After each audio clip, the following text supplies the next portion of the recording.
After 7 years as the Speaker of the Assembly in Sacramento, Anthony Rendon is returning to his roots in education. Now he's running for State Superintendent of Public Instruction. And he's here to explain why he wants the top job in California's schools. Mr. Speaker, good to see you. Hey, Alex, long time. I know. So why are you doing this job? And can you tell people a little bit about your educational background?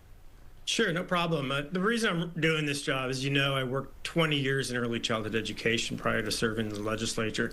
Infants and toddler programs, Head Start programs, state preschool programs, did some migrant farm worker programs as well. When I first got to Sacramento, one of the first things I did was to have a blue ribbon commission on early childhood education. So, having a transitional kindergarten program at this point, making sure that we implement that program effectively is incredibly important to me.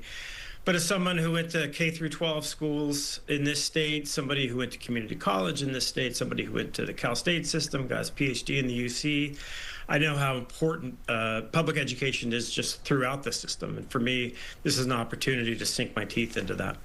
And obviously that TK system is something that you helped to make happen as a member of the legislature as well. President Trump is trying to get rid of the Department of Education nationwide. He's basically picked a fight with California over this issue of transgender athletes in sports, threatening to cut funding to California schools over it. How would you respond if you're in the job and the president goes forward with all of what he seems like he's doing now?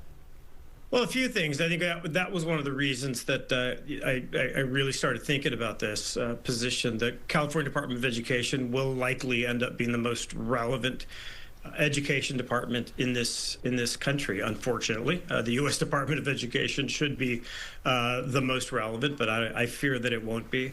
I fear for the future of Head Start, which is a program that we've known for 50 years has enjoyed bipartisan support. If you look at the data on Head Start, you look at all the great leaders that Head Start has created, I'm worried about the future of Head Start. So definitely Trump's attack on public education is something that led to this decision.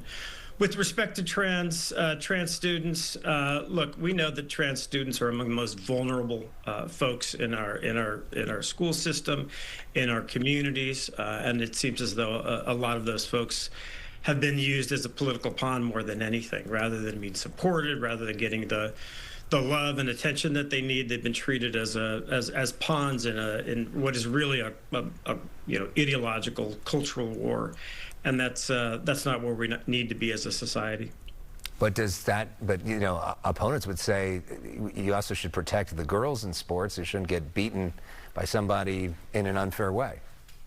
Yeah, I mean, the CIF has done a great job, I think, of coming up with rules that have worked in the last state championships with track and field, for example. I think they've done a good job there, and I think they will continue to do a good job.